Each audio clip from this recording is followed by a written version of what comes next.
It's now time for The Sit Down with Don Tony. The Sit Down, where Don Tony talks one-on-one with his followers. What are you looking at? About the world of pro wrestling, pop culture, and so much more. The Sit Down with Don Tony. And now, your host, Don Tony.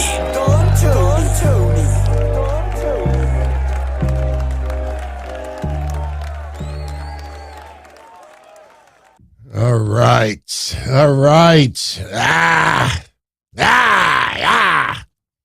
Good evening, everybody. Feel a little bit better? Getting there. September 25th, 2022. Wow, we haven't done one of these in 4 weeks.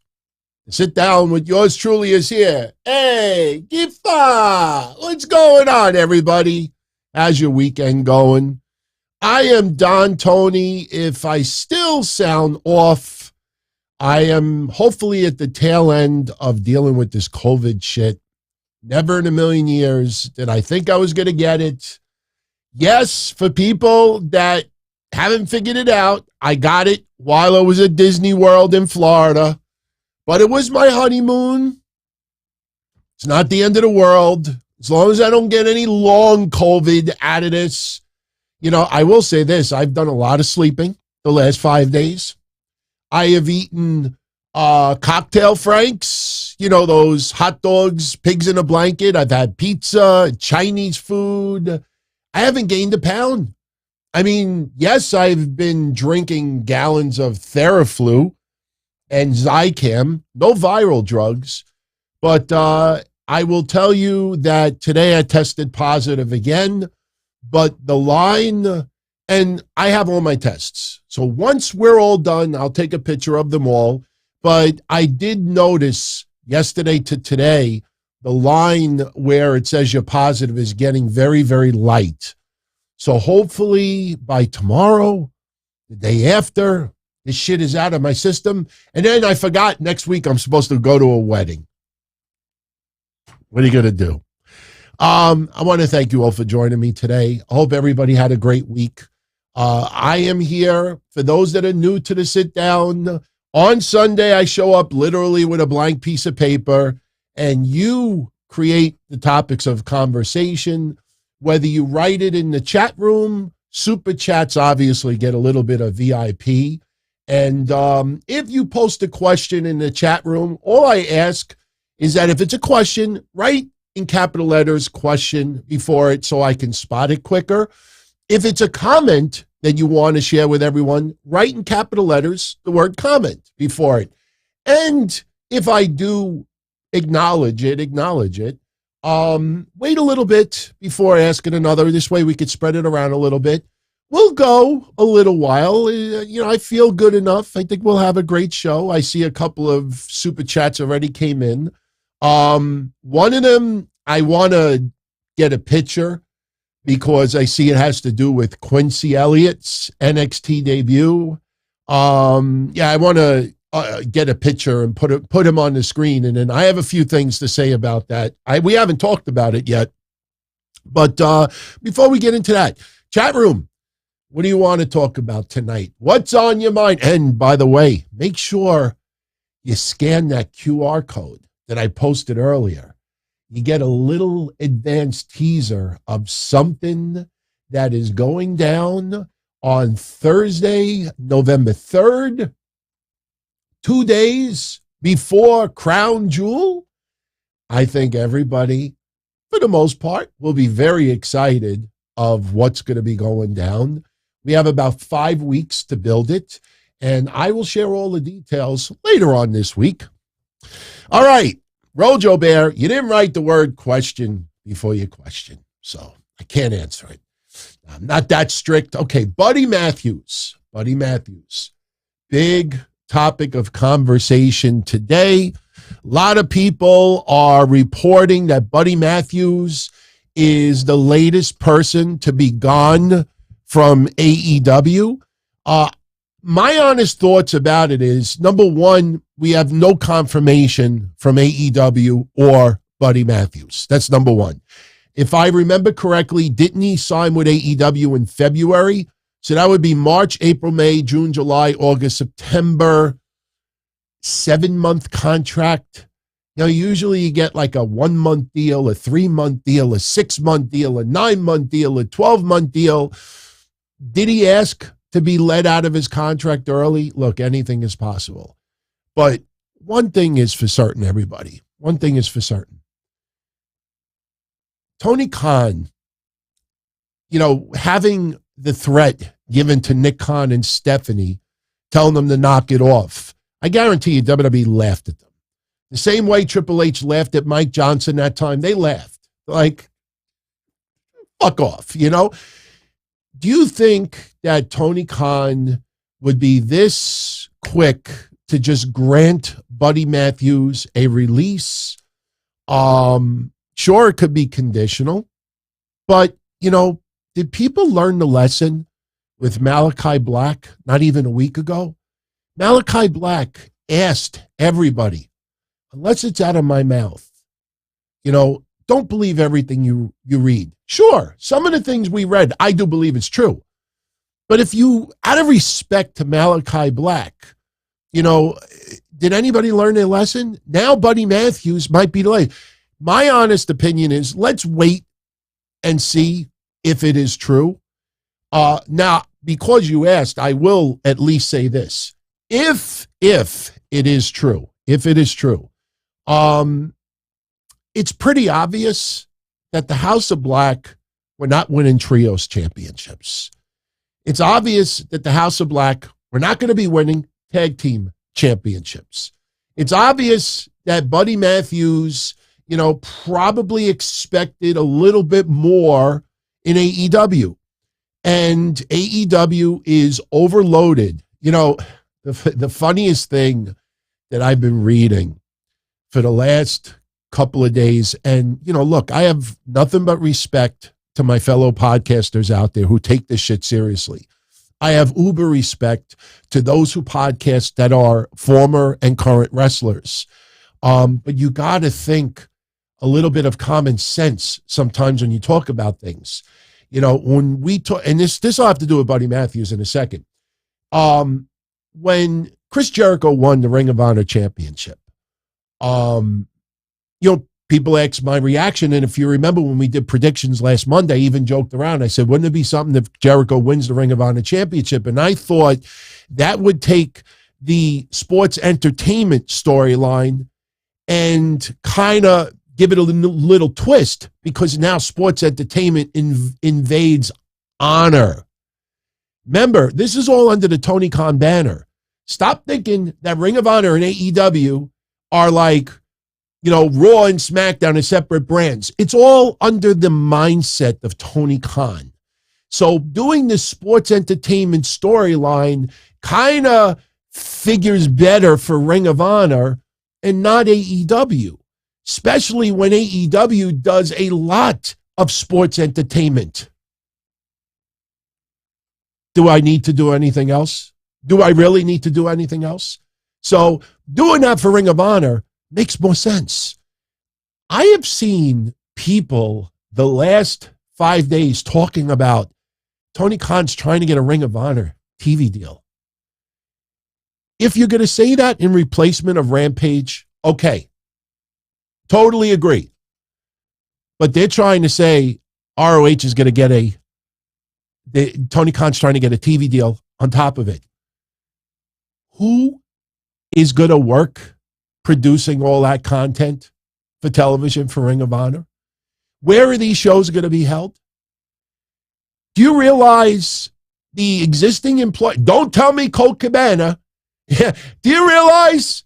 I mean, you can't just have a hand. This is not our video from 1995. We have, maybe Feinstein and, Doug Gentry, God rest his soul, at ringside doing fan cam. Does anybody stop and think, wait a minute, who the fuck's going to run this whole thing? So where am I going with that with regards to Buddy Matthews? You're not going to have this group of wrestlers that are going to be put aside to be allotted for Ring of Honor. All right. And Buddy Matthews, you see that he probably expected a little bit more. Buddy Matthews, as far as I know, doesn't really twitch, doesn't really game, doesn't really have outside outlets. And, you know, the House of Black have been used like shit. But nobody's going to dare really criticize AEW, Tony Khan's creativeness. So why would Tony Khan grant Buddy Matthews an early release without maybe the idea you can't go back to WWE right away? I mean, is Buddy Matthews a threat if he were to go back to WWE? Do you think the IWC, look at how many people follow Buddy Matthews on social media already. It's not as many as you realize. You think suddenly he's going to have 600,000 followers? Oh my God, he jumped. He jumped. He's an awesome talent, but he doesn't have the value that people are trying to make him out to be. If he is unhappy with AEW, I'm sure some people will be let out of their contracts early, but here's my other point. You know, when we had all this buzz about meetings that AEW had, Kenny Omega with the roster, Tony Khan with the roster, and others, Jericho with the roster, did you hear any reports that Tony Khan said, look, if anybody wants out of their contract, contact me and we'll talk about it? You didn't hear anything like that. So this is just people looking at former Triple H guys and trying to insinuate that, oh, they would get. Do you see how suddenly everybody is shutting up about Swerve Strickland? You know, because they realize Swerve Strickland, hey, he's got an AEW deal. He's working his ass off. He's fulfilling what his job is. He's not complaining. He's not, and people are like, okay, let's back off of him because he ain't fucking giving any signs that he wants to go back. Miro, you know, people are like, oh, Miro is happy at what he's doing. Diva, you know, but that's because they can't get a pulse on what Miro wants and doesn't want. And then this idea that some people want to go back to WWE so they can be closer to their significant others. I mean, what the fuck does that mean? It's just ridiculous. These are people online trying to guess who are former Triple H guys that think they'll get greener pastures going back to WWE, and the rumors come out. Rumors. And there's not that many on the list. You really think about it, there's not that many. They tried with Keith Lee, and then people are like, wait a minute. Look at Keith Lee right now, with all due respect, health-wise. People feel that he is a shell of what he was in NXT. So why would people really push this narrative that Keith Lee wants to go back to WWE? Do people really want him back in WWE and be a shell of what he was in NXT? You know, how come nobody says that maybe, you know, Keith Lee would love to go to Impact Wrestling and work with Mia Yim or vice versa? So when you really think about it, this is sausage, everyone. Just like I'm going to feed Monday on the show sausage that Saudi Arabia wants Sasha Banks. Saudi Arabia wants Bray Wyatt. Saudi Arabia would love to have Bill Goldberg again. Yeah, sausage. You're going to see it in the very near future that Saudi Arabia would love to have any of them appear at Crown Jewel on November 5th. It's not hard to make shit up like this. So whether it's Buddy Matthews or anybody, you know, it's not too hard to put on list. You ever notice how nobody out there is throwing out non-WWE people who aren't happy about their opportunity? They're just using former Triple H guys and assuming that everybody's unhappy. That Kyle O'Reilly and Adam Cole and this and that. But wait, Adam Cole, Britt Baker. Does that make any sense to any of you out there? Motherfucker can't even wrestle right now. So until, out of respect to Buddy Matthews, till I see him say something or AEW say something or something on the website or something written, I'm not going to speculate. Not going to speculate. John Vickers is asking, do I think Charlotte will go to AEW? No. Charlotte Flair is going to be back sooner than you think. Yeah, it's Charlotte Flair. Saudi Arabia would love to have Charlotte Flair. There you go, sausage. No. And by the way, a bunch of you asked if do I think Paige Saraya is going to wrestle, and my answer is yes.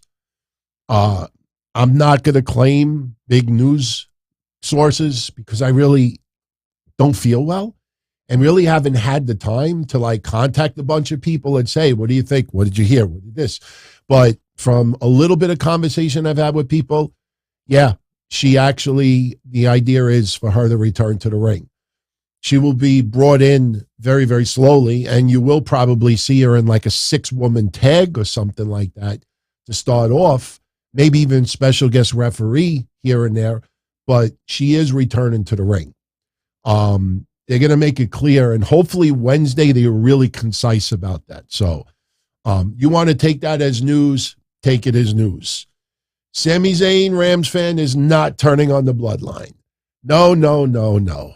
When we were in the watch party Friday and Roman was telling Sami Zayn, take that shirt off, Jey Uso was like, take the shirt off, take the shirt. That was a test for the audience to feel out the audience and the sympathy for Sami Zayn. The audience is going to love Sami Zayn as a babyface after the Bloodline destroy him. So, no, he's not turning on the Bloodline. No. I mean, the Bloodline, if you want to say they treat him like shit, and Kevin Owens is trying to tell him, like, stand up, say no, stand up, say no. That's always a possibility. Here, take the chair, Sammy. Do it.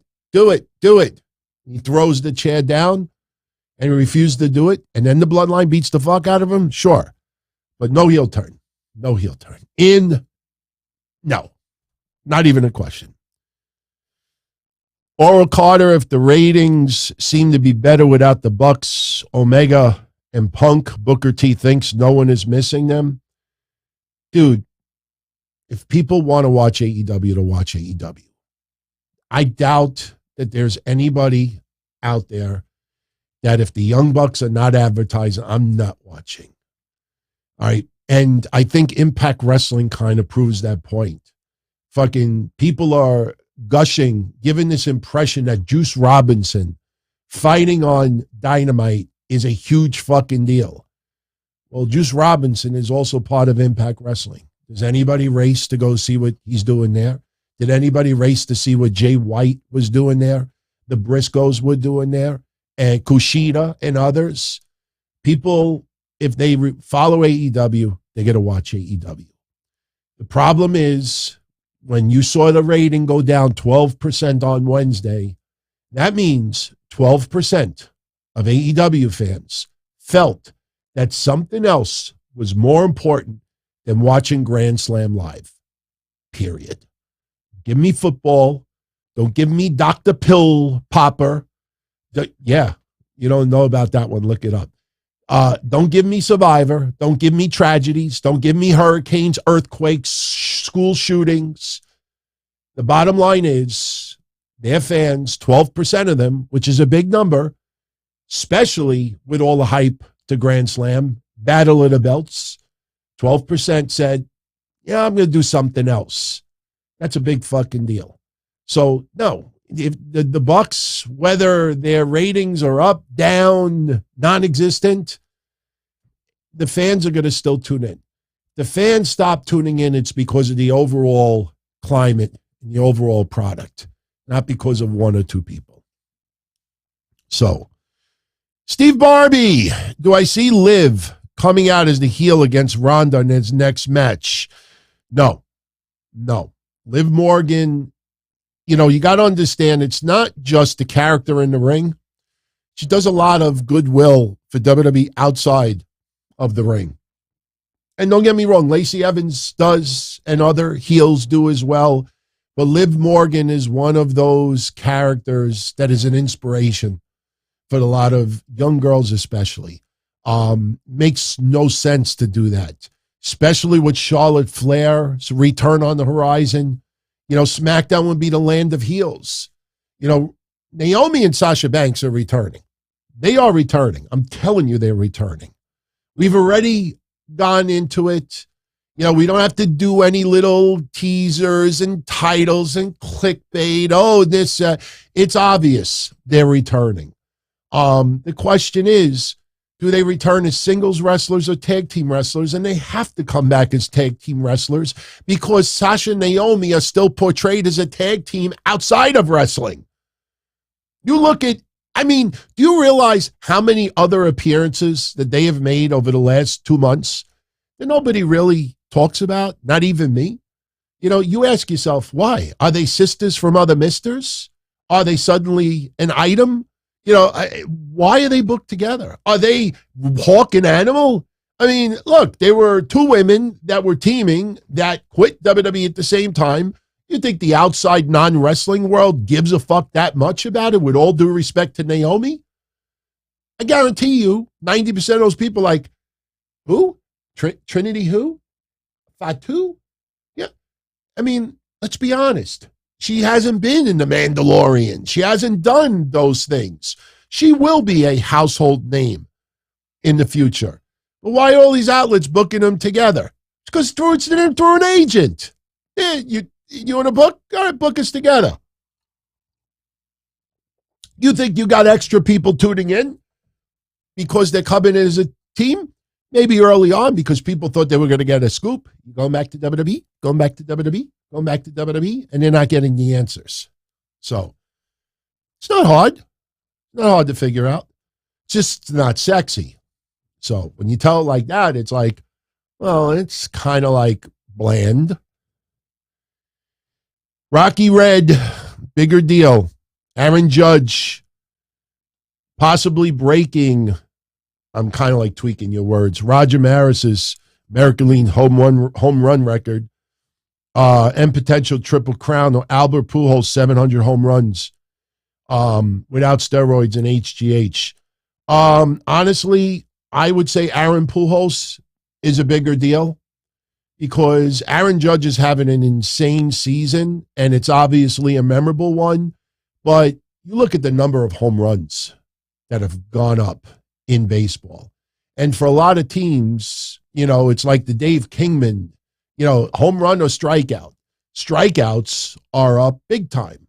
That's why I had so much respect for the Kansas City Royals when they beat the Mets in the World Series, you know, not too long ago, because you couldn't strike those motherfuckers out. I mean, you got a couple of strikes, but they would battle. So for me, Pujols, 700 home runs without a doubt. I wish he would not retire. I am a huge fan of Albert Pujols. Aaron Judge, memorable season, no question.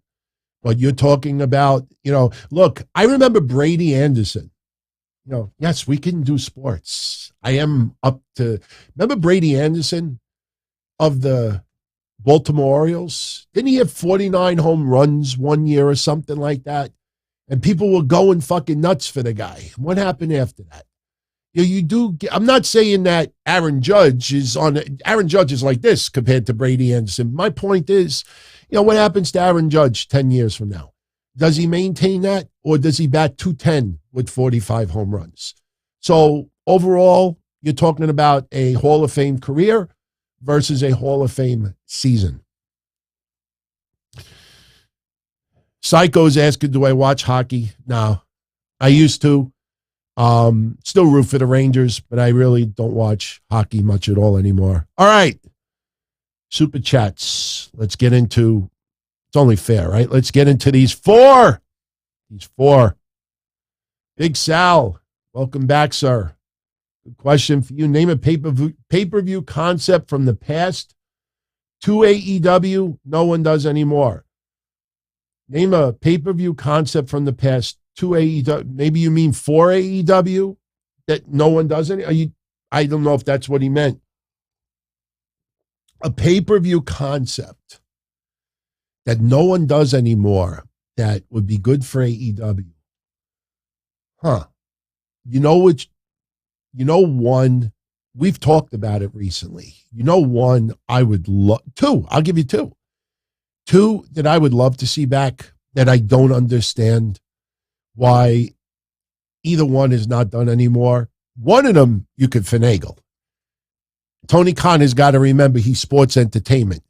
He can, I don't want to say lie, but you can manipulate, for entertainment purposes. I would love to see Battle Bowl, Lethal Lottery come back. I would love to see people randomly pulled, to team up or face each other, or stipulations, or what was it, Cyber Sunday, Taboo Tuesday, was that when you allowed fans to vote.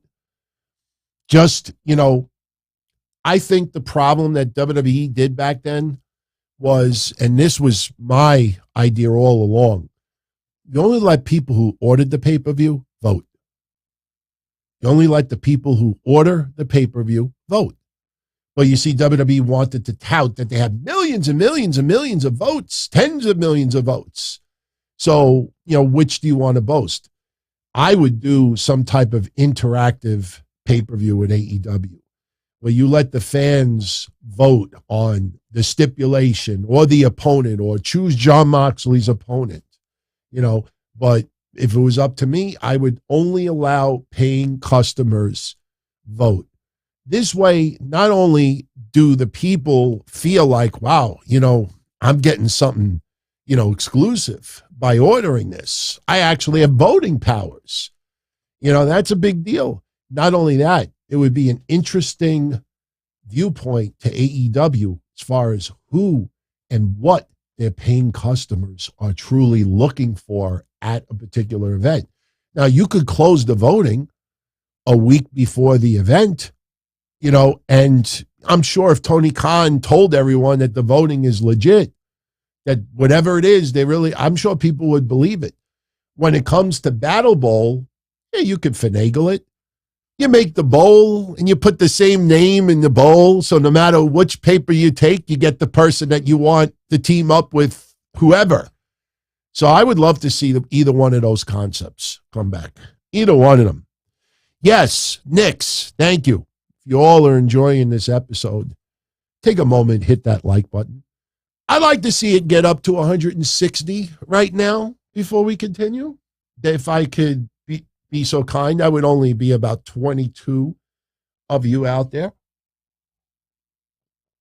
Great Balls of Fire was good, but when you think of Great Balls of Fire, people don't immediately think of, well, what was the concept behind it? Lethal Lottery, Battle Bowl, you know exactly what it was. Random. Taboo Tuesday, Cybers, whatever, it has to do with interaction. So, all right. Giuseppe's asking me, thank you for the 5 spot, my friend, and thank you for the 10 spot from who sent the question at the page? Big Sal. Thank you, Big Sal. Giuseppe with the 5 spot. Worst part about having COVID, not having my wife here. I know that sounds like a pussy answer, but it's kind of weird, man. And I was talking to somebody online earlier, and I said, 3 weeks ago, I got married. 2 weeks ago, I got on my honeymoon. 1 week ago, I get COVID, and I'm here by myself. Kind of weird. But as far as health-wise, the worst part, honestly, the lack of taste. This is no joke. I'm having lemon Theraflu right now. I could taste the lemon. I can't taste anything sweet. I had earlier some spaghetti. I put tomato sauce on it. I couldn't taste it. So I put it in the refrigerator. I'm like, if I'm going to eat a nice plate of pasta, I want to taste. For all I know, I could be eating rotten shit. I have no idea. I was thinking to myself, wow, this is probably the perfect time to have some sweaty you-know-what, and you probably couldn't even tell. Just some items I can't taste. Some items I can. Like I can taste the cough medicine, the cold medicine. I could taste the cherry. I could taste lemons, but like sweet and tang, I can't taste nothing. That let me tell you all, that's probably the worst thing more. I had applesauce before, and I took that thing and I put it in my mouth. I ended up drinking it like water because I couldn't even taste it. When you eat like a dessert, you're like, and you kind of like lick it because you want it to last like 3 hours. I took a spoon and I'm like, I can't taste it. I just downed the whole thing. I figured at least internally, my body's like, yeah, sugar. You notice I kind of have a little bit of energy, but I couldn't enjoy it. That's probably the worst. So, Dream 101 with the 2 spot. Thank you very much, my buddy. Will the return of Bray Wyatt overshadow Killer Kross, Karrion Kross? Yeah. Few things are overshadowing Karrion Kross right now. But that's a good thing. Just because Karrion Kross grew hair and did a little control your narrative and worked the indies, was very friendly on social media and interactive, doesn't mean that the WWE universe is suddenly going to be like, yeah, he's fucking back, yeah. No, there's a lot of repair that needs to happen with Karrion Kross. And the focus being off of Karrion Kross right now is helping Karrion Kross. So believe me, the fact that the Bloodline and honorary Oos and other things going on, that is good.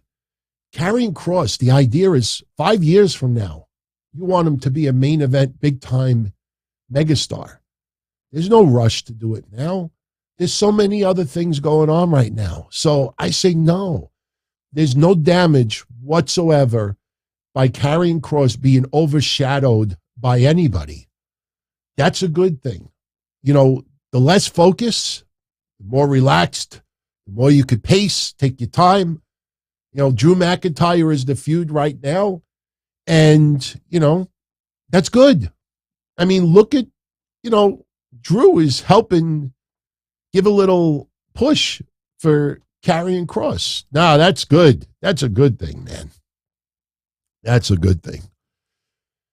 Marcellus Williams. I was there live for his debut, meaning me. Thoughts on Quincy Elliott and what was the vibe in the building for him? All right. I have a picture saved of Quincy Elliott. I am going to, Q. All right, here it is. Actually, I got 2 pictures I want to share. Put this one here. Put this one here. Okay.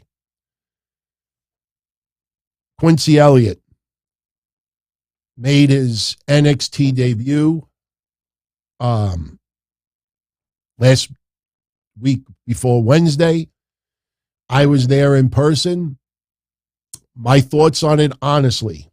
And what did you also say? What was the vibe in the building for him? Thank you for the 20 spot. So I don't know if you're a fan or not. I heard what Jim Cornette said because I saw somebody in the chat ask that a few minutes ago. I thought what Jim Cornette said about Quincy Elliott was very unfair. And I'll tell you why. Quincy Elliott was featured on Level Up. Yes, I know they don't watch Level Up. But Quincy Elliott has been in the WWE system building this for a little bit of time now. I will tell you, and I've mentioned this, might have been on Patreon the week before.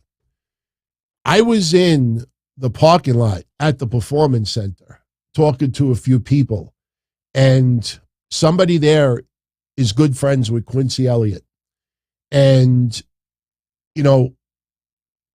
they said that he is one of the nicest, most genuine people out there. And, that doesn't mean that we have to like him as a wrestler. But I will tell you that what you see in the ring, as far as the Super Diva, reflects the real life. Okay. Does he walk around looking like Mabel from Men on a Mission? No. But here's another thing. Everybody thought it was cute, when Brian Last said that he looks like Goldust fucked Mabel. Yeah, no, that's funny. And I'm not criticizing Brian, but understand that Mabel actually is an inspiration for Quincy Elliott because of his size, because of the skin color and other things. And his outfit actually is a tribute to Mabel. No bullshit. That is legit. That is a tribute to Mabel. My honest thoughts about him in the ring, the match was 2 minutes. It was 2 minutes. The vibe in the building was positive for him. Somebody that's heavy like that, a little bit of reflection of his sexuality, having a little bit of feel-good, moments. It's not going to please everyone, but my honest opinion is this is NXT. It is developmental. Throw shit on the wall, see if it sticks. Does anybody forget, what some of the gimmicks were for some of these wrestlers? We had a gambler. Look at Andre Chase and what he's doing now. Look at some other wrestlers. You test things out. You see if it works. That's what NXT is for. There is no Heartland Wrestling. There is no OVW. There is no Florida Championship Wrestling. This is where you throw shit on the wall and you see if it sticks. All right, Quincy Elliott is not going to be enjoyed by everyone. But I will tell you, I was there. The vibe in the crowd was rooting for the guy. He was rooting for the guy. And the guy had a good time, and I'm rooting for him. Is he one of my favorites? No. I mean, I don't know if the character will last, but you're watching developmental. You're watching developmental. Not everybody there, their current persona is going to be what they ended up being. So I didn't think there was anything wrong with it. His match was 2 minutes. It was 2 minutes. We don't need to spend 15 minutes analyzing a 2-minute match. That's my take on it. All right. Antoine Fair, the 5 spot. Thank you, my friend. 700 home runs might have been seen in our lifetime. May be seen in our lifetime. Only 5 people have done it. Yeah. I mean, Babe Ruth did it. We didn't see it. Barry Bonds, we did it. Barry Bonds! Barry Bonds! Can't do it today. We've seen that. Who else hit 700? Wait. Oh, you're saying that maybe Hank Aaron, obviously. That's 3. That's it. Who else? Who else? There's nobody else. We got Hank Aaron, Barry Bonds, and Babe Ruth. So I think, what's his face of the Angels? I think he has a shot. Mike Trout, I think he has a shot, maybe at 700 home runs at the end of the day. You had 35 home runs for 20 years. You got 700. So, but, yeah, look, there's a lot of things we may only see a few times in our lifetime. But you look at his entire career, Pujols, you can't compare that to one season by Aaron Judge. So, but I'm with you on that. I'm with you on that. Eddie K says, I turned heel on him. Thank you for the 2 spot. For those that don't know, that's Zylot Deems online. I know a lot of you, he pisses you off because you want to take his graphics that he takes the time to screenshot while the shows are on, and then he adds his logo all over the place. So when you repost it everywhere else, you got to give credit because someone else fucking took the time to screenshot it. He sent me a gift for my wedding. I haven't been at the post office. I actually took off 2 days last week because I was sick. I have to work tomorrow. I'm going to have to wear a double mask. I don't want to freak out any of my customers, especially the neighborhood I'm in. If I give any of my neighborhood customers COVID, they're not going to just cancel and rewrite with another broker. They'll fucking show up at my office with a baseball bat. You motherfucker. You gave me COVID, you prick bastard. Get my legs broken. They'll break my nose. How's it feel now? You can't taste? Good. Now you can't breathe either. So thank you, my friend. I will open it live on the show this week. I'll open it live on the show. All right. Let's see what other questions. Mo Words, will NXT Europe be a real third brand like NXT UK? it's going to be an international element of WWE. Could you see an NXT UK person show up in NXT US or the main roster from time to time? Yeah. That's the goal for a lot of these wrestlers. But NXT UK, Europe, is going to be WWE's international market. You know, remember they wanted to do Japan, UK, maybe Mexico and others. So NXT Europe, I love the idea. I love the idea because you can expand it in different areas and it doesn't feel too regionalized. But no, it won't be a third brand that we will follow on a regular basis. This is going to be like WWE's developmental overseas. And if they can make profit overseas, because look, if you look, it's like having a McDonald's. Let's say I open up a different fast food restaurant. Let's say I call it McDipshit. Okay? I open up McDipshits and, you know, I got like a good business going on in the United States. You know, hey, I'd love to make a little money overseas. So what am I going to do? Am I going to go just ship my food overseas with ice packs? Or maybe do I invest and maybe I can open up a couple of McDipshits in different areas of the world?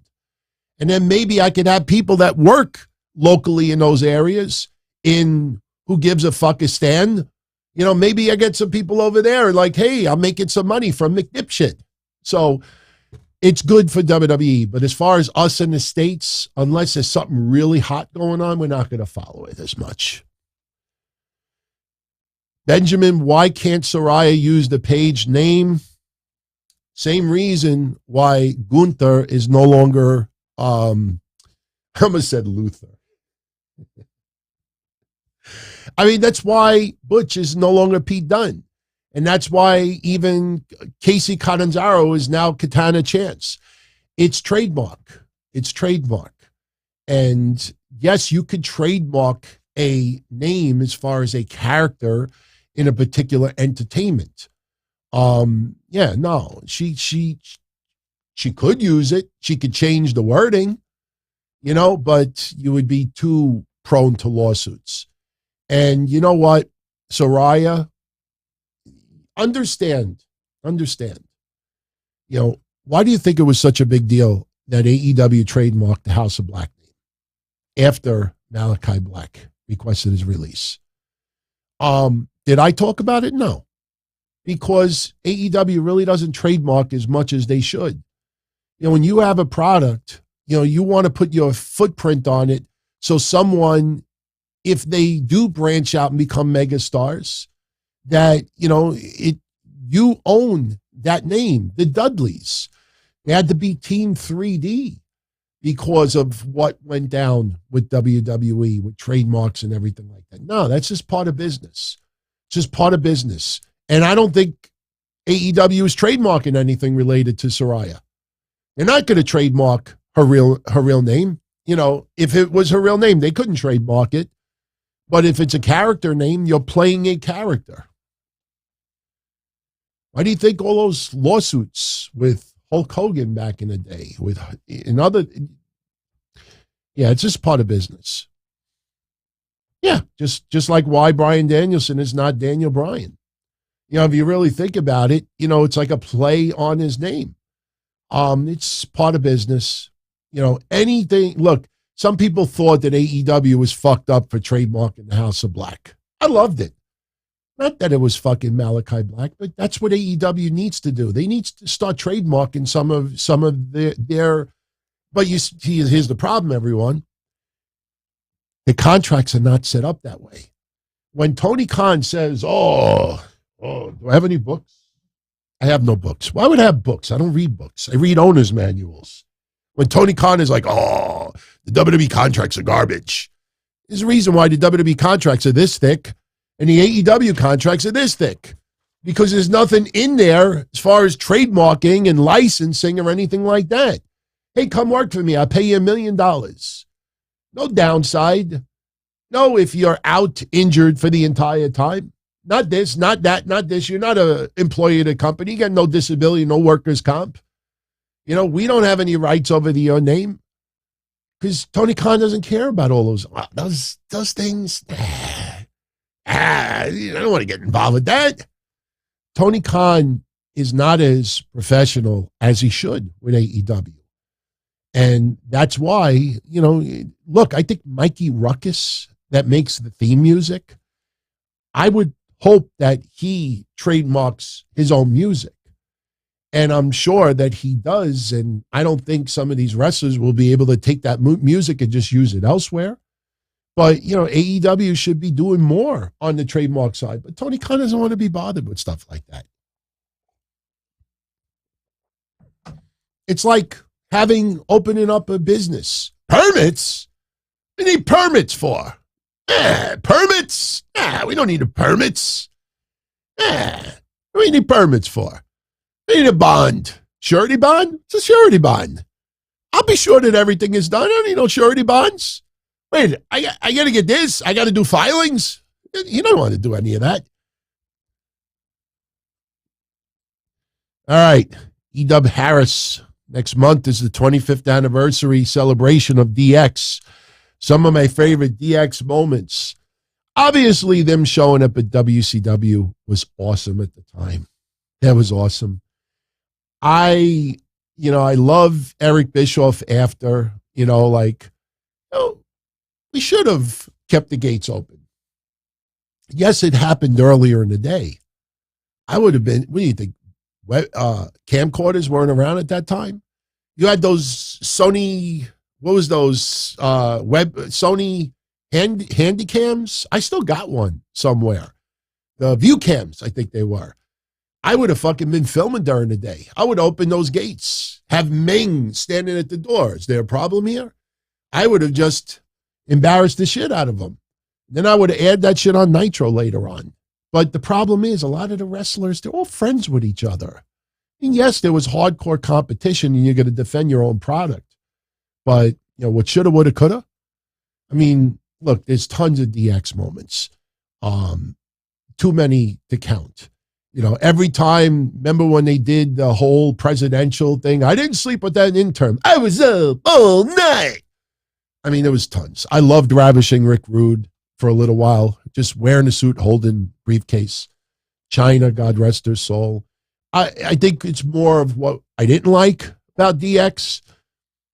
I thought some of the stuff when they were reunited years later, it felt like two overgrown men acting like children.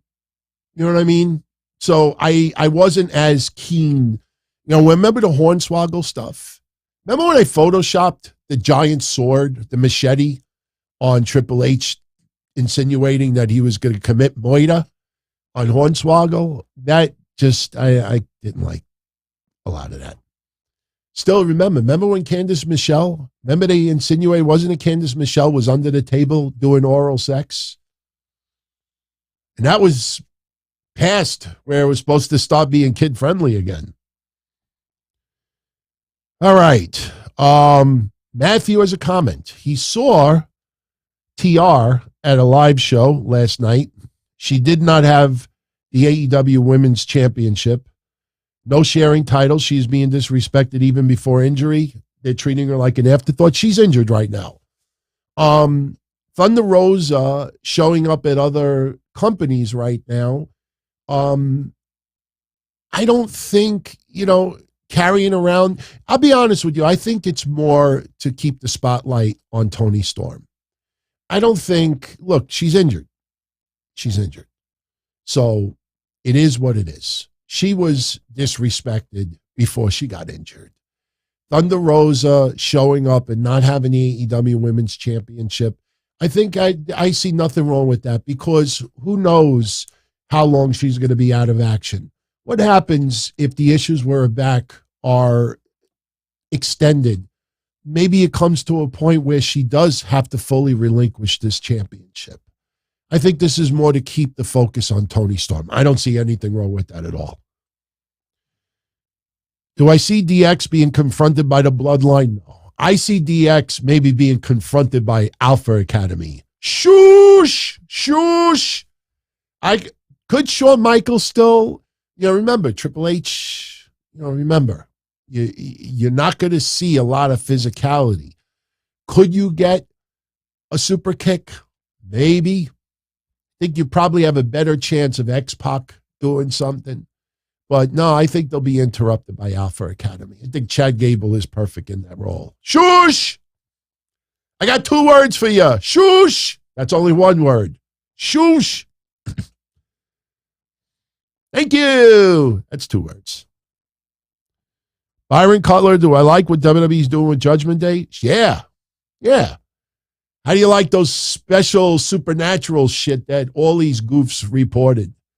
That's why Edge was kicked out of it. I look back at 2022 and the amount of fake, in all of my years of following wrestling. Now, as a kid, it's different. But when I started doing hotlines in 97, I mean, probably in 99, 2000, there was a shitload of clickbait online. But back then it was about pop-up ads. You know, you would have, even when I've always brought this up over the years, you had like the early roster split with Raw and SmackDown when Ric Flair was the GM of one and whatever. And then you had Stephanie. And I remember one time there was a website that wrote, breaking, Booker T at Raw this Monday night. And, you know, it says, click here. And I clicked on it like an idiot, like a ton of other people. And you get pop up. Boop, boop, boop, boop, boop. And then I click on it to see, holy shit, Booker T's going to be on Raw. And then I clicked on, you know what it said? No, he's a SmackDown wrestler. Cocksucker. But man, the amount of fake news this year has been horrible. That's why I have no problem with CM Punk did. And believe me when I tell you, there's a lot of other wrestlers in AEW that are very, very happy with what CM Punk did. You see it with the fake news online. You see it with the disrespect.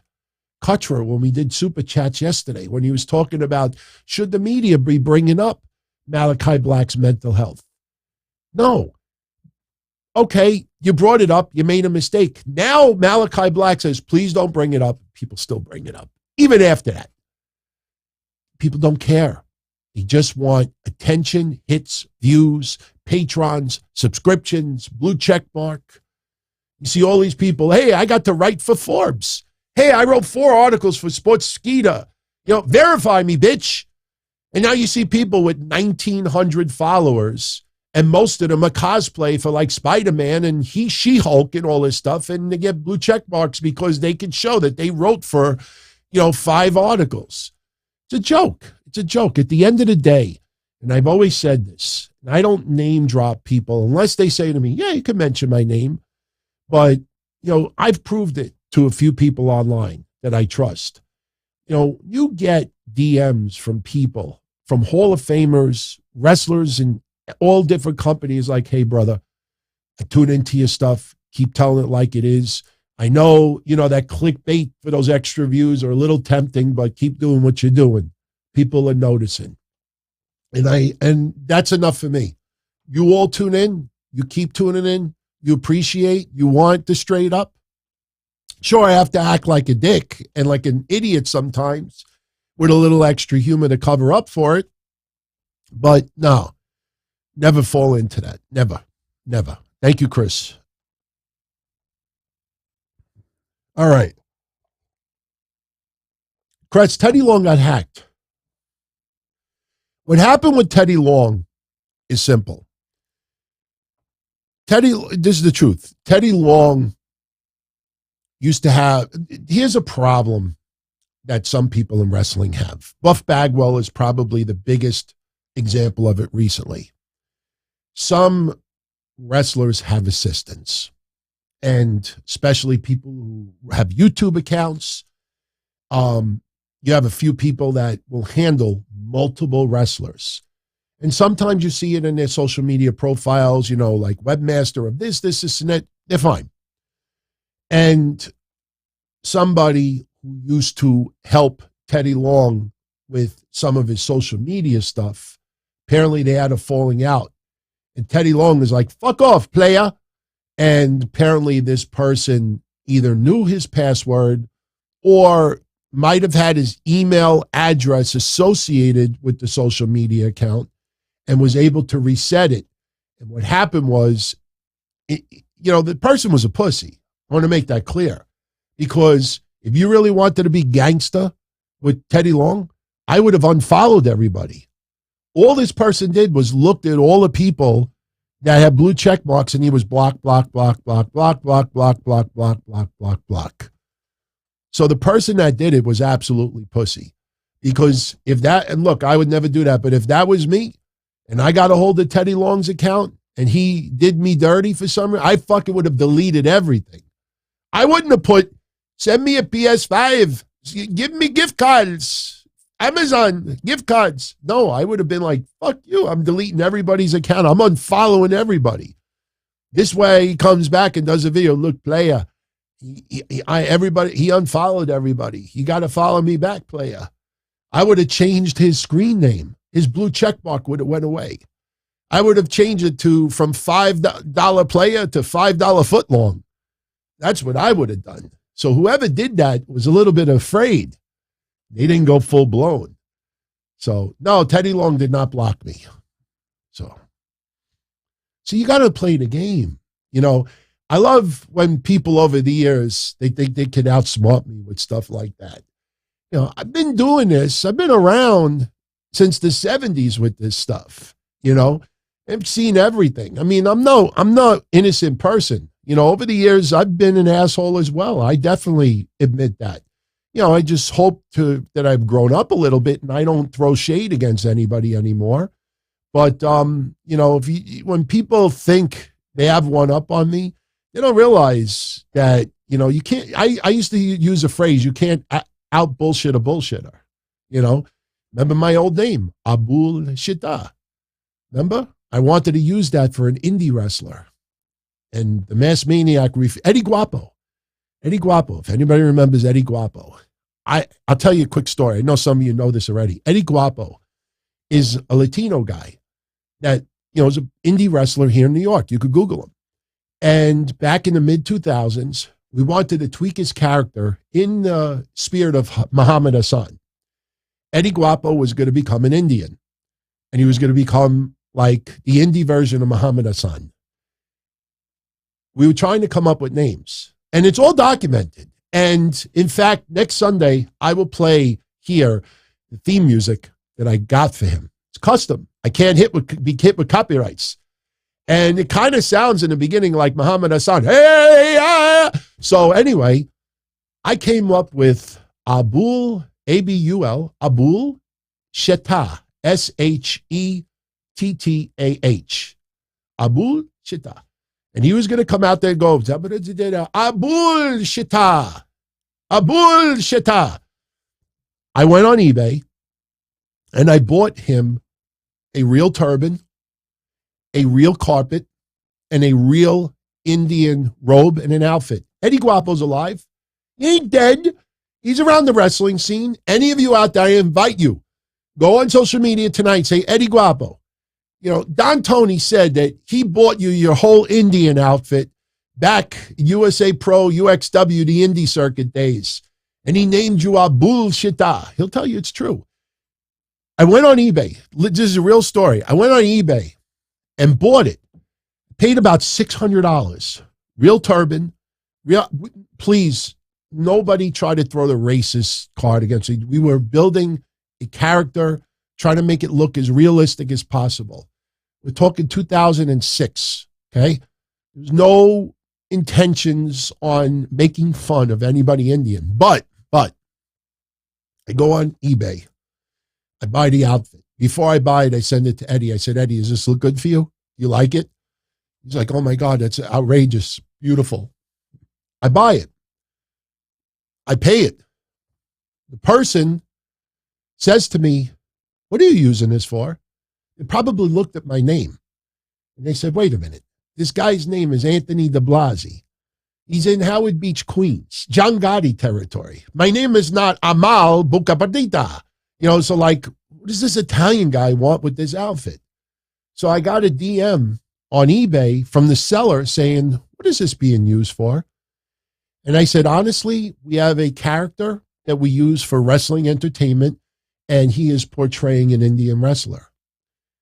I swear in a stack of Bibles, I had to travel to this customer's house, and the customer, who was very religious, blessed the whole outfit.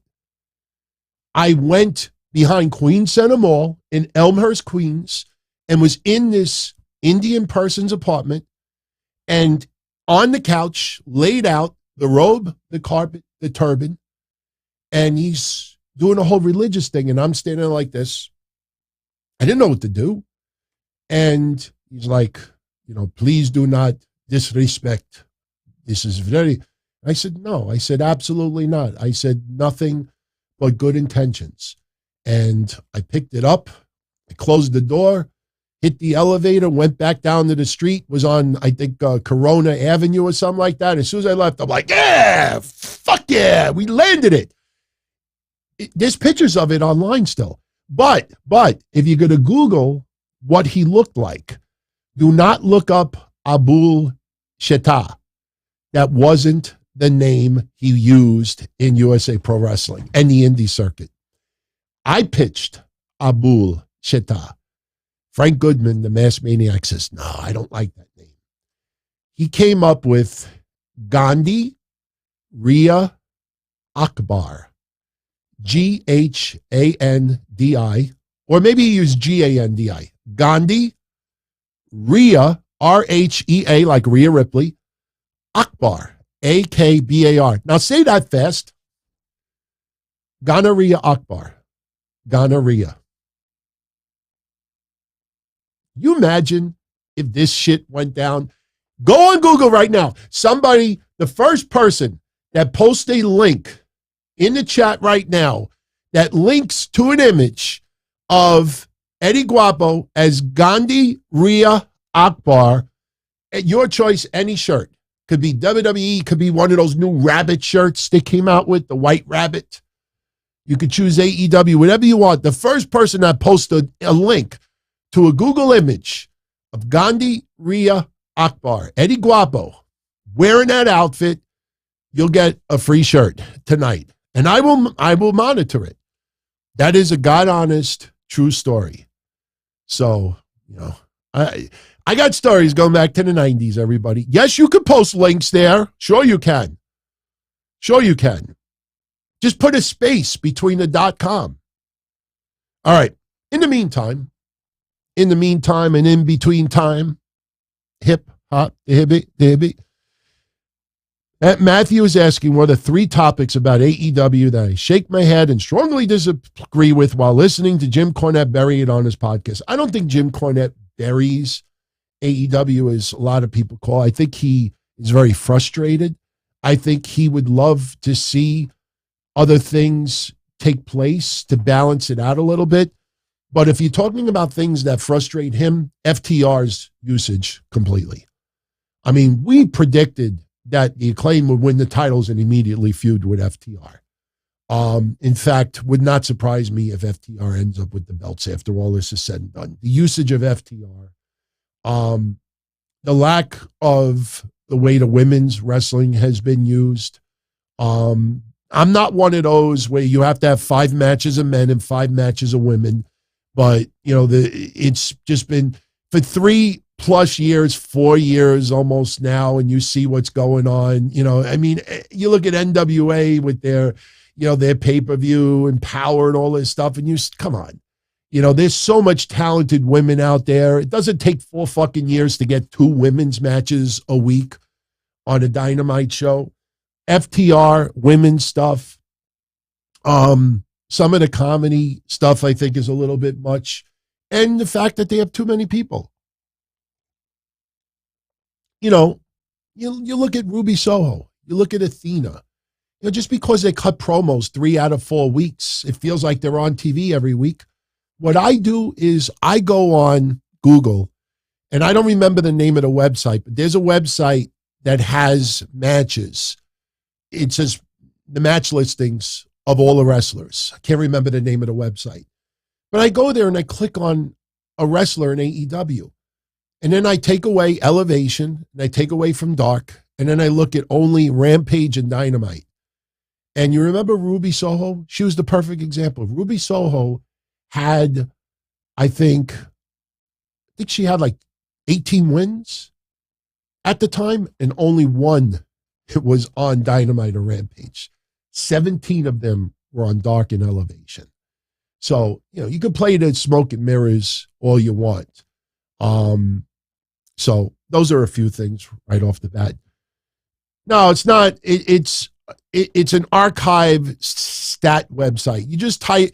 You type in Ruby Soul matches, and the site will prop right up. So, no, Ruby Soul is not fallen from grace, E-Man. It's the way she's been utilized. It's the way she's been. Look at Ortiz. It's not like Ortiz has had a broken dick for the last 3 months. Sure, Santana is injured, but what have they done with Ortiz? Oh, a couple of intergender matches or whatever, mixed tag matches. You look closely. I mean, they just can't maintain, oh, look, Jake Hager wrestled Bryan Danielson a couple of weeks ago. And then 5 weeks later, he realized he's done nothing. No, but wait, he was on Elevation 3 times. Cage match is one, but that's not the one I'm talking about. So, Rams fan is asking, do I like how some are reporting a possible buyout of CM Punk's contract? And I reported it first weeks ago. Doesn't bother me. Look at the Vince McMahon Hall of Fame stuff.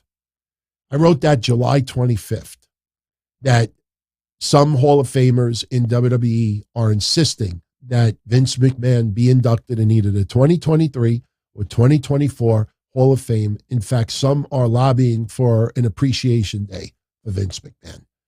It's on there. It's out there. July 25th, we talked about it.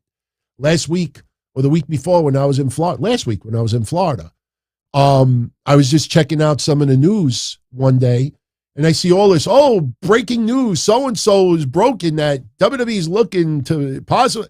I'm like, get the fuck out of here. July 25th, we talked about that. So it doesn't bother me. As long as you all know, the deal, that's all that matters to me. In the annals of history, some people have found out what the sausage stuff is, and now people are like, oh, you're a dick. Because one website was reporting all my stuff as news. And then he sent me a DM and he was like, can I report this? And I'm like, I don't think it's a good idea. And he's like, why not? And then the person said, what's with this sausage thing? And then, I had a little conversation with him, and he had nothing but LOL emojis. But he's like, wow, that's fucked up. I said, yeah, it's fucked up. I said, because I used to report stuff all the time. Never got acknowledged. Remember Mr. Mystery and all the TNA Impact stuff that we broke that no one else had? No one would ever report any of the stuff that we broke. All I did in July and August is show everyone how easy it is to be a reporter these days and get shit right. Do you realize every single thing I reported, the only thing that has not happened yet is Sasha and Naomi returning. And that will happen either by day one or Saudi Arabia. One or the other. That's it. It's either going to be by day one or Saudi Arabia. They're returning.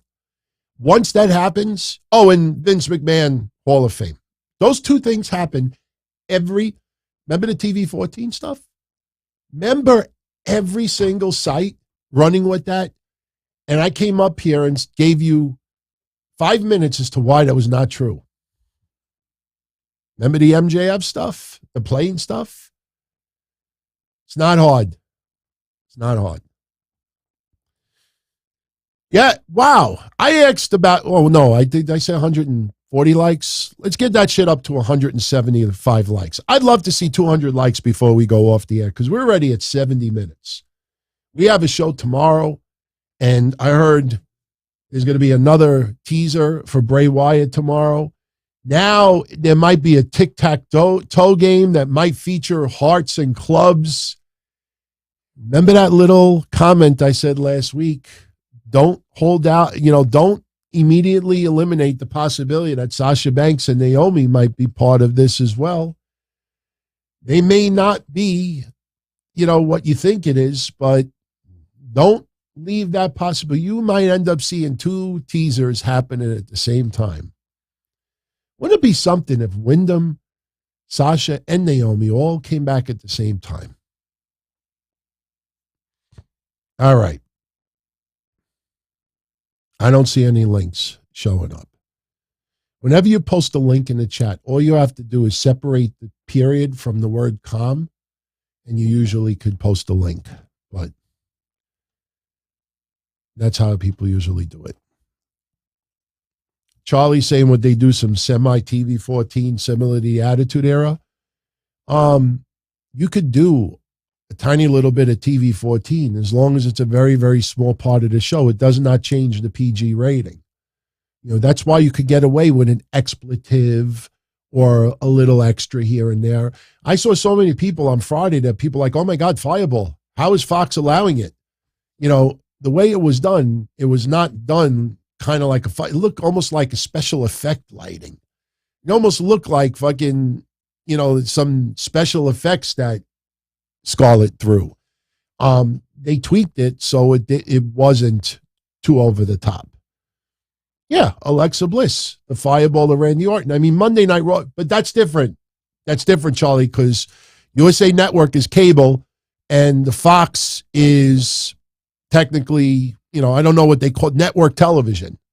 It's not technically cable, I guess you would call it. So, just don't even put the .com. Just post everything after the .com. We know. If it's google.com, just post everything afterwards. I could click on it and I could see right away. Or, you know what you do? You post it in the comment section right after the show is over. I could see by the timestamp who posted it first and I'll give you the credit for it. So in the comment section, post it. So you know, as soon as this show goes off the air, just go right in the comment section and post it. Oh, by the way, I had someone ask me about giveaways, watch parties, and like random comments. We're going to do guess the predictions, guess the ratings contests again. But from now on, when I do giveaways on watch parties and for shows, I'm going to do it unannounced. I'm going to randomly throw it out there because, look, I expect it. It's not a big deal, but some people will show up at places just to win a prize and don't put in the time. And the thing is, like I said, even with the watch parties, you know how much I've made from doing those watch parties the last month? A goose egg. Because if a certain number of people don't show up, you get nothing. Doesn't mean that I'm stopping them because I want it to be some place where everybody has fun. But if I announce I'm going to give away something and you see 20 extra, 30 extra people show up, so from now on, I'm going to just throw it out there randomly. You might see it during the show. The next day, I might just throw it out there and people don't even realize it. But, you know, contests going forward are going to be more random, out of nowhere. You know, I kind of like doing things out of nowhere. Somebody asked about Ken terminated by DQ. To be honest with you, he was blocked a little whiles back because he was getting very, very vulgar with a lot of people here. And, you know, look, I wasn't the one to do it, but I'll take responsibility because anybody that asks for someone to be blocked, I'm the one that makes the final decision. I went back and looked at some chat logs and I was like, wow, that's really fucked up. I mean, even throwing a race card around. And it gets to the point where you got to draw the line. You know, when some people claim that, you know, the culture on the YouTube channel is so horrible and negative, no, that will not be tolerated here. So that's why he was removed. Will he be back one day? Absolutely. I honestly didn't even realize that he was doing that until I got about 6 or 7 people within a week saying to me, DT, you got to address this. And I went back and watched it and I was like, holy shit, I had no idea. So yeah, that's why he's gone. Veer did show up in NXT. He teamed up with Sangha yesterday, I think it might have been. And I'll be honest with you, I like them as a tag team. I actually think that's a very good idea. But just keep in mind, we had Commander Aziz show up as the bodyguard for Cora Jade 2 months ago. That went nowhere. So right now, they're doing this, testing it out. I kind of like it. Sangha and Veer, I like it, them as a tag team. Let's see where it goes. By the way, I'm going to talk about this tomorrow also. I read reports that some people in NXT are on the clock, that there's a new doctrine. Did you see that doctrine report? Type in NXT doctrine and you'll see all this breaking news the last 3 days. There's this doctrine that some wrestlers have only 6 months to show why they should remain, otherwise they're gone. And again, I'm going to bring it up tomorrow. Let me remind everyone, Triple H did 2 interviews in the last 9 months. In those interviews, he said that there's always going to be a turnover in NXT. And he said some people it may be 6 months, some people it may be 2 years. And unfortunately, if some people can't cut it, then unfortunately we have to change and then we try other things. And then they could always have the opportunity to come back. This is not a new doctrine. Somebody was just looking to try to break a story. That is old news. Nothing changed in NXT. Go seek out the 2 interviews Triple H did this year that specifically said it. I think one of them was to Stephen A. Smith. And he said it point blank that there's a turnover in NXT. That is not news. So what is news is this. All right. Let's see. Did I hear Sapphire's promo on Dark? Oh, Sapphire. That would be interesting. I think you're talking about Marina Shafir. Are you talking about, you know me? You don't know me. I was brought to America in 1993 by, I don't remember the name Shafir, and I don't remember the mother's name Shafir. Is that who you're talking about? You are the problem. You are the problem. You are the problem. Is that what you're talking about? I didn't say anything because I felt bad for her, honestly. Marina Shafir is, the significant other of Roderick Strong. You know that I absolutely am a big fan of Roderick Strong. But Roderick Strong over the last 6 months has given me more humor on NXT. Come on, you guys. Seriously, I've said this with the utmost sincerity. I'm legit a fan of Roderick Strong. But if I was walking late at night at 3 a.m. in Spanish Harlem and he happened to be walking down a dark alley with that gray hoodie on, and he went up to me and said, "Give me all your money," I would have said, "No," and I would have walked away. He is the most unintimidating person out there. He looks like a toothpick with skin on it. There's nothing about him that makes me scared, that intimidates me. And I look back to the Undisputed Era and I'm saying to myself, what the fuck happened? I mean, seriously, no joke, if I was in a bank and he walked in with a machine gun and says, "Give me all your money," I was fuck off. And I would just walk out of the bank. I even take a selfie next to him. "Give me your fucking money."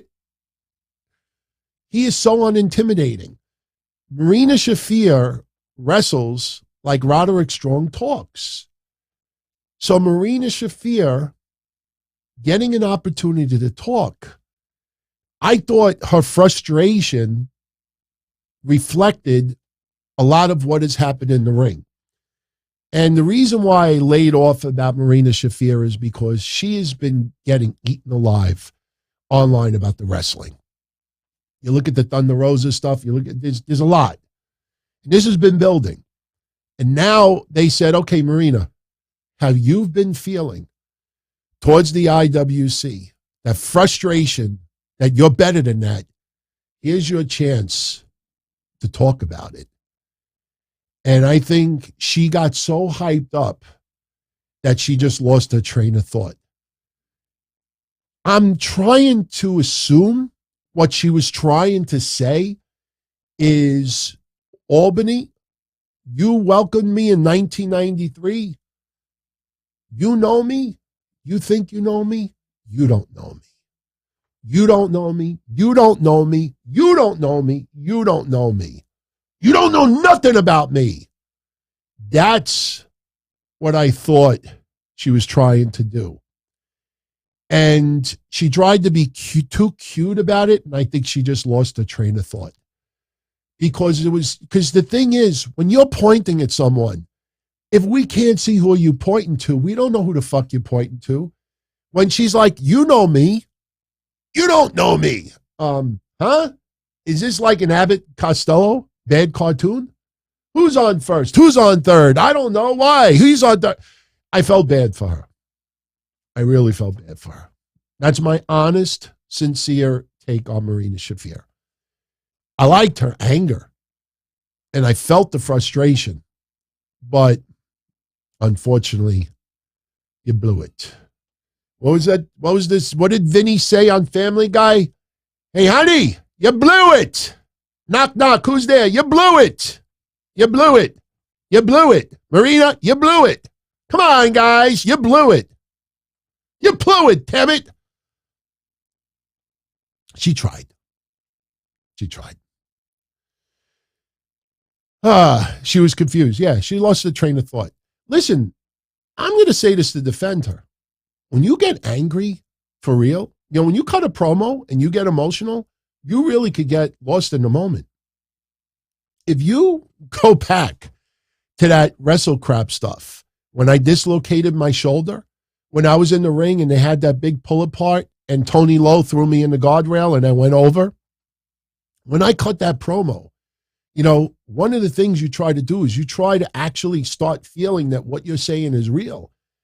And I legitimately got so fucking angry that, you almost forget that the people that you're yelling at, you're actually, trying to make magic with.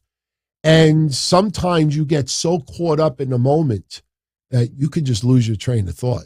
So that's why, if you notice, some people get so mad they cry. They get so emotional, they cry. Even when some people cut promos, you see they get so emotional and almost it looks like they're crying. It's not, it's just they really get into it. So,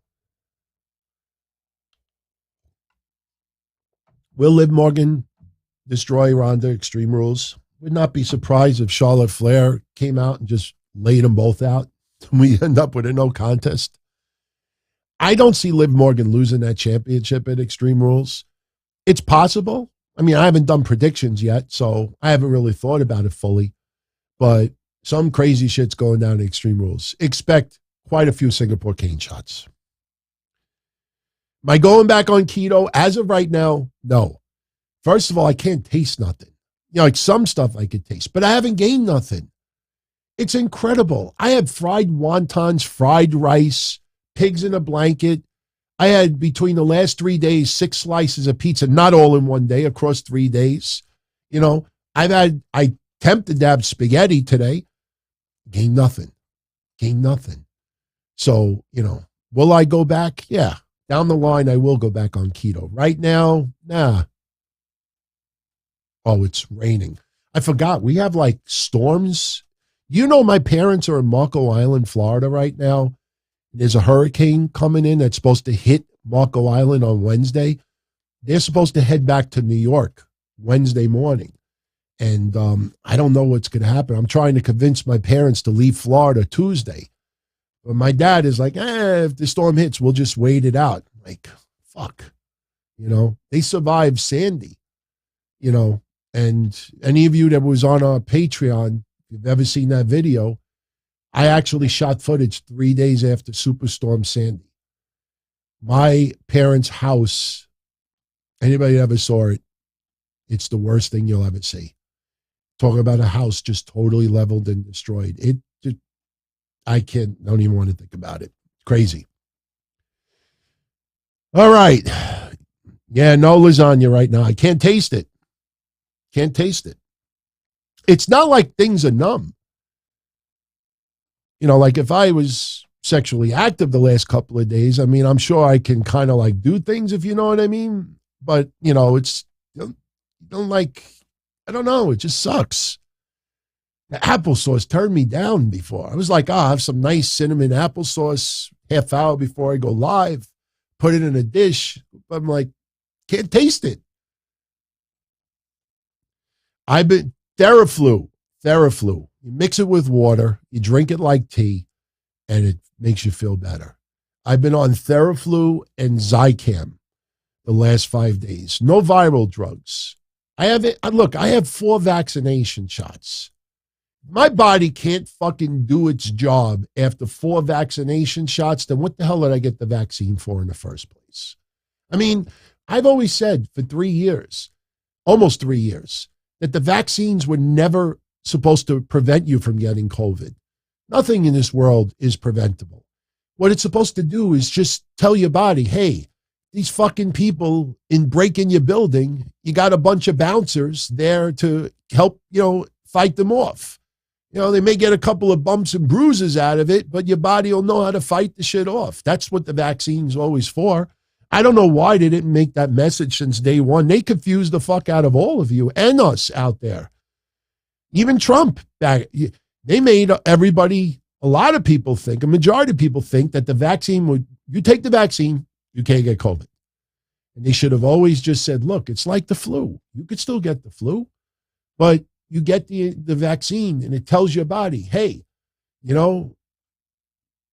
this fucking foreign thing gets in your body.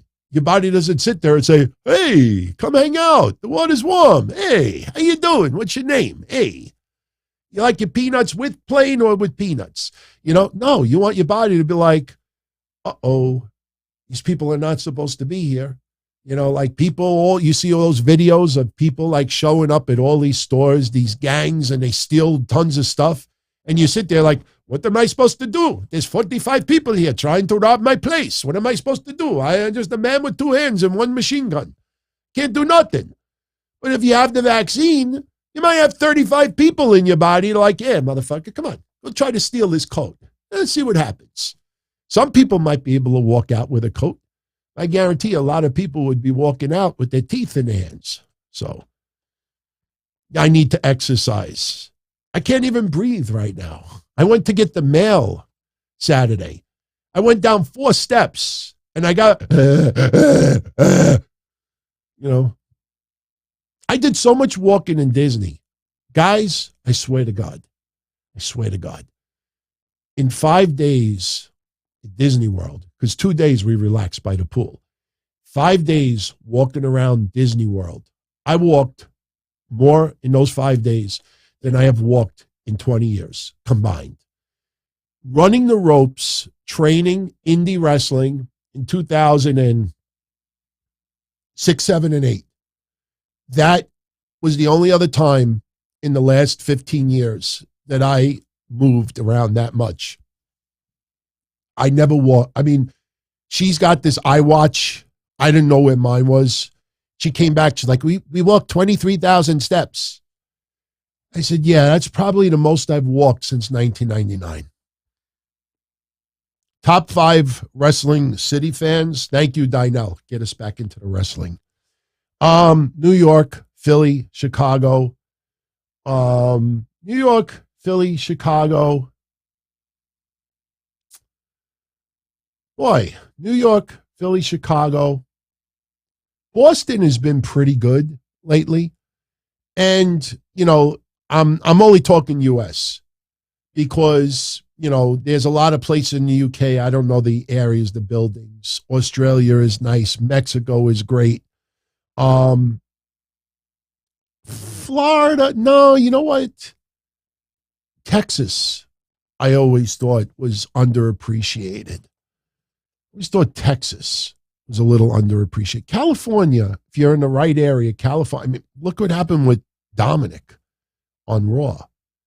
I mean, WWE, as I said last week, a lot of people, they were like, oh, why is Dominic getting this kind of heat? Well, they're in the fucking West Coast. Rey Mysterio, 619, Booyaka.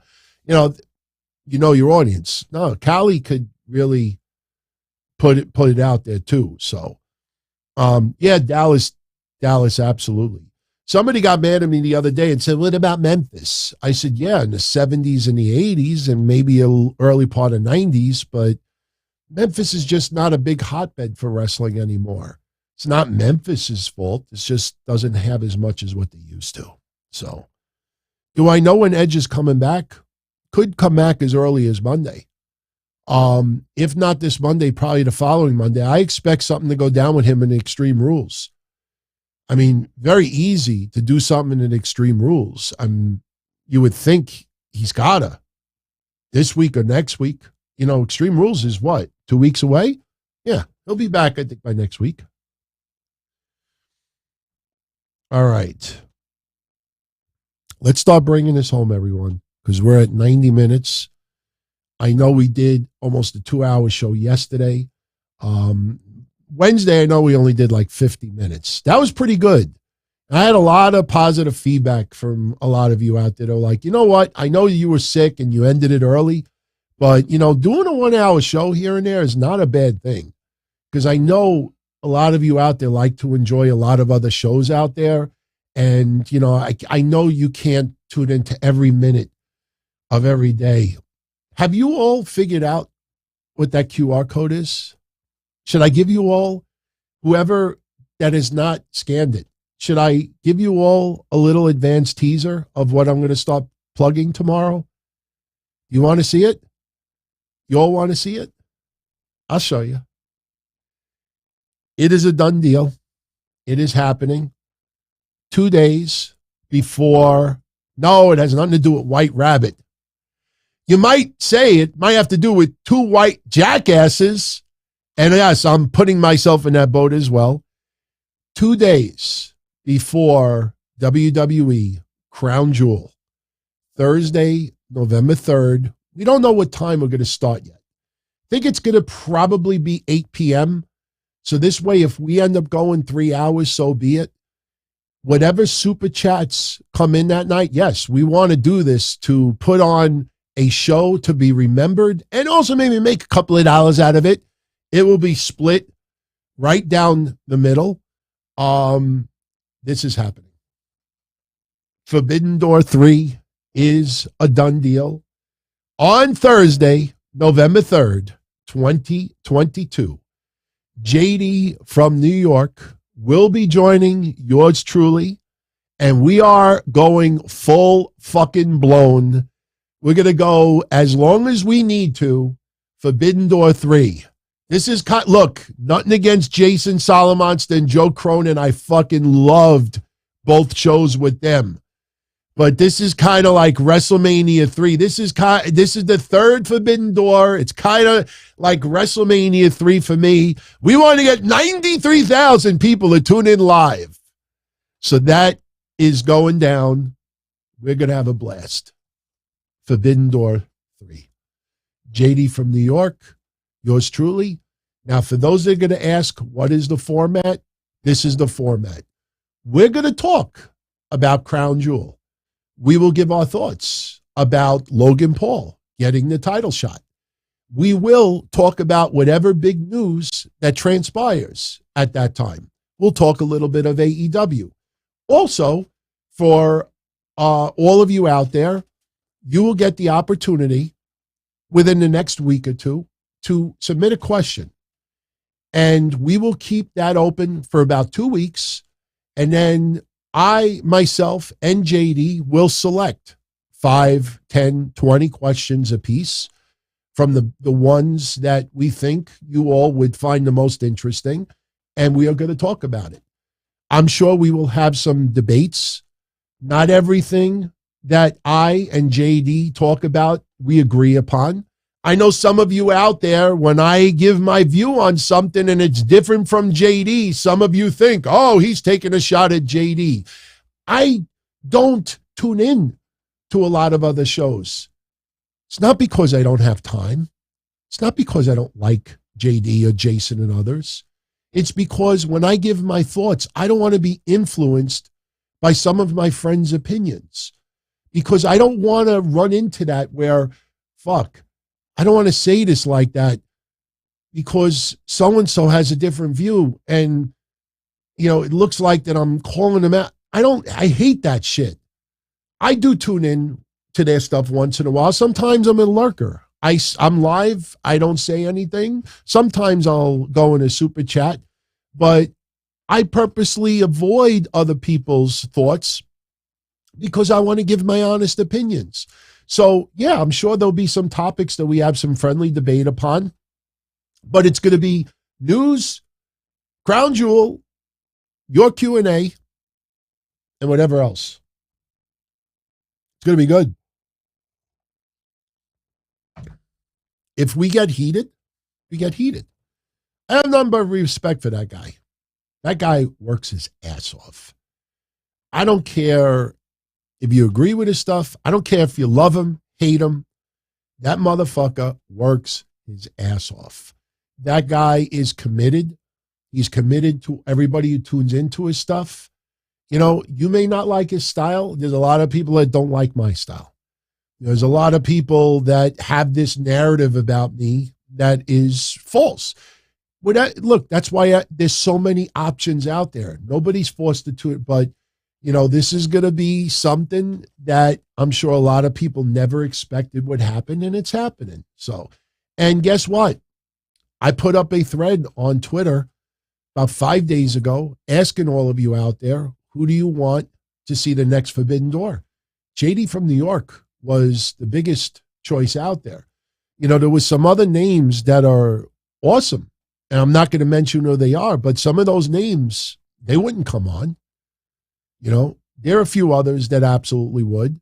But JD, that's WrestleMania 3 territory. So, yeah, that's happening Thursday, November 3rd. All right. Dynell is asking if Bray Wyatt comes back to WWE with a new Wyatt family faction, who would be in his faction? No, I don't think he's going to have a faction right away. Put Wyndham by himself. Put him by himself. Let all the focus be on him. As time goes by, just like Judgment Day, as time goes by, we may feel so-and-so is a perfect fit with Bray Wyatt. Who knows? Maybe we get Eric Redbeard return. We don't know. Right now, get him back in the company. Put all the focus on Wyndham. Go from there. Go from there. I think Bray Wyatt by himself, as the leader for all of us, I think that would be the right way to go from the beginning. Charlie's asking, does President Biden's Saudi Arabia trip involve wrestling's involvement? No, I don't think so. Wrestling is just a form of entertainment with Saudi Arabia. Just like concerts and sporting events, that has nothing to do with it. Mighty is asking, my favorite Raw out of the USA episode. Out of the USA? You know what? It's the first one that comes to mind. Look, there's no way for me to go back 29 years and give you an answer like that. But the first Raw that comes to my mind, Shawn Michaels, when he first came back. Oh, no, when Bret Hart came back and had Shawn Michaels, when he was in Canada. And no, not when he screwed Bret. Was it when he screwed Bret Hart? Shawn Michaels got nuclear fucking heat in Canada. Was it right after the Montreal screw job? I can't remember. I don't know if it's when Bret, maybe the chat room can help me on this one.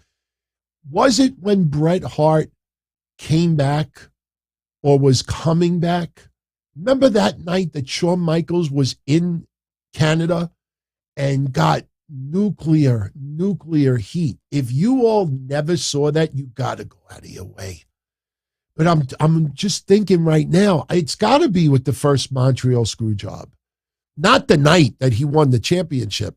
He came back to Canada. I think it was 2006, 2005 or 2006. There was a time he came back to Canada and got killed.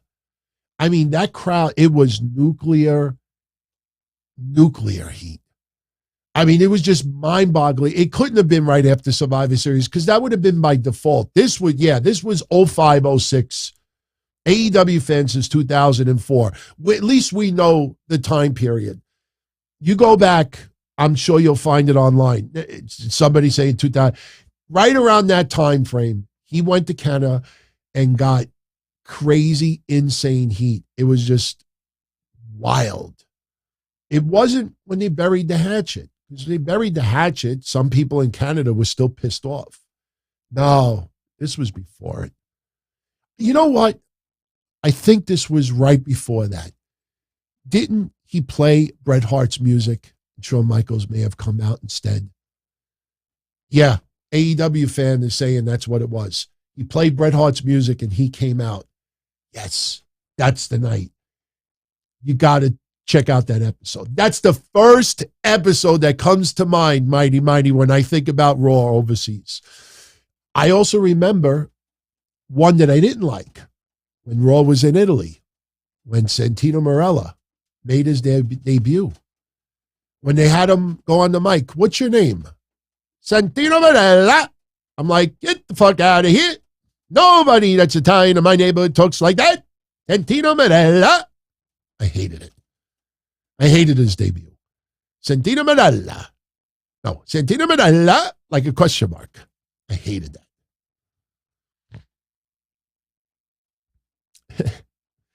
Bash is asking, do I think the landing on the moon was fake? No. Why haven't they done it again? I don't know. Ask NASA. I'm sure they've done Q&As. Maybe it's just not worthwhile. You know, didn't they build like space stations on planets now and stuff like that? You know, look, in 1969, when my mom and my dad were going doing the nasty, about to make me, you know, when they were like one small step for man, one giant leap for mankind, I think the unedited footage said like, all right, now what the fuck do we do? I think they were walking on the moon in 1969, and then they were like, what else are we supposed to do? Go Mets. And they fucking left. That's how I have to make up for the bland being speaking facts. Why isn't Lex Luger in the Hall of Fame yet? Because WWE kind of wanted to reintroduce him to a younger audience. Like, you did the biography. You're going to see Luger featured more and more for like WrestleMania convention, stuff like that. They didn't want it to be out of nowhere. The Miss Elizabeth story is still very, very touchy. What happened to Luger and the abuse of drugs and everything is something that's very awkward. But now there's closure. Now all is forgiven. Now fans have a love for Lex Luger that they did not have for a very long time. Lex Luger will go in. I said this earlier this year. Within the next 3 years, tops, Lex Luger will be in the Hall of Fame. No more than 3 years. All right.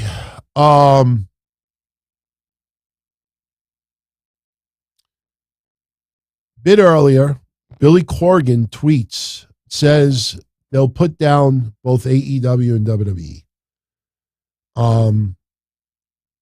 I don't know. Maybe somebody smashed a pumpkin into Billy's head.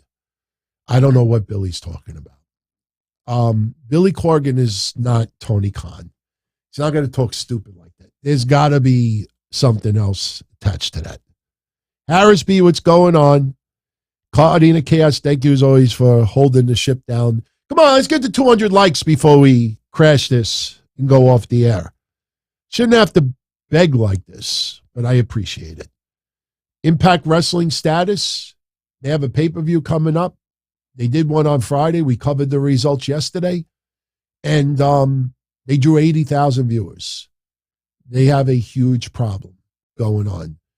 They are trying to get a little extra attention with Mickie James doing the Ric Flair retirement storyline.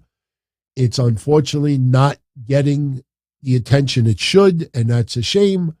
But Impact Wrestling, I don't know how you double that audience. They offered to pay me.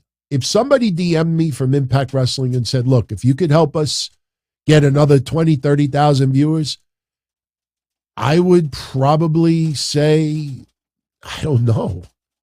I don't know what the fuck you do. I mean, they're trying to do too crazy intergender stuff. They're doing Monsters Ball with women. They're doing retirement stuff. They bring New Japan people in here. They bring in this. I think they're just a hot mess. They lost their identity. That's the problem. They lost their identity, and I don't know how you get it back. If I got paid to really put my focus on Impact Wrestling and say your job is to get more eyes, then if I spent the time, I probably could come up with some suggestions, but I don't know what you do. I don't know what you do. If you have another promotion invade, what is that going to do? Oh my God, MLW is in the building. So it's control your narrative. Oh, maybe a little too soon. All right. Will the Good Brothers eventually land back in WWE? Yeah, I think that happens. They're too good. They're a lot more charismatic than what WWE allowed them to be. They were very, very strapped with, their whole shtick. I think the Good Brothers, you let them loose a little bit. Now, obviously it takes for the tango because they need a good tag team to feud with. But the Good Brothers, yeah, I think they do end up in WWE down the line. Candice LeRae coming back, look, new kid, motherhood. I mean, could we see a mixed tag here and there? Sure. Yeah, I could see her coming back, but I don't see it on any full-time schedule. You got a newborn. The focus is on your child. We've had others have babies. Look at Becky Lynch. And she was able to come back and, kid was on the road with them. So, yeah, it's possible. Candice LeRae is very talented. No reason why she can't come back. And she's still in excellent shape. And I'm sure she still works out in the ring. So, yeah, that's possible. Yeah, you got to kind of feel bad for Impact a little bit because they got a really decent roster. There should be more eyes. And the New Japan stuff just blows me away. When you see some of those names that are there and people claim, they're the biggest Jay White fan, they're the biggest this person, and then you never see those people. My favorite wrestler of all time is Terry Funk. And believe me when I tell you, if Terry Funk was in his prime and he was, let's say, in NWA at the time, and somebody said to me, DT, Terry Funk's going to be on this promotion, Saturday night at 3 a.m., I would have at minimum set my VCR to see what the fuck he was going to do. When we had Ted DiBiase's promotion come around, was it XWF and stuff like why do people not want to see their uber favorites working other places? Okay.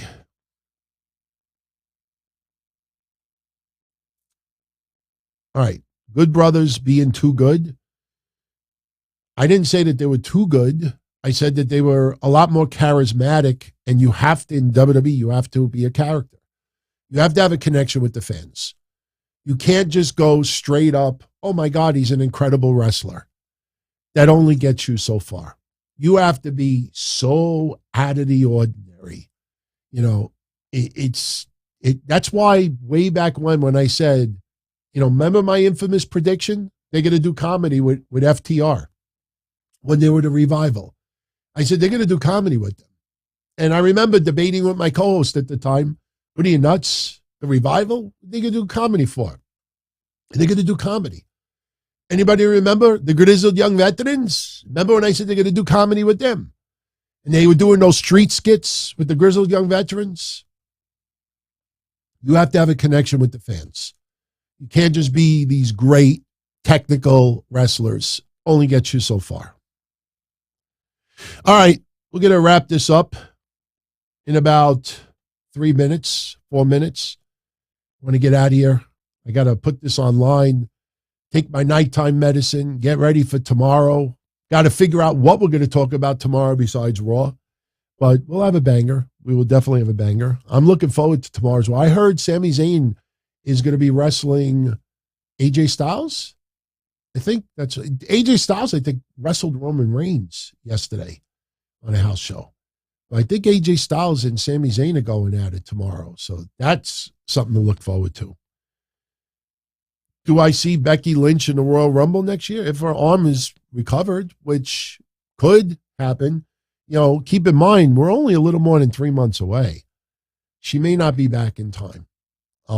Could she end up in an elimination chamber if they do? I don't remember if they do that right before Mania anymore, but if her arm is healed, yeah, she could be in it. Sure. So, Rob is asking me, how's married life so far?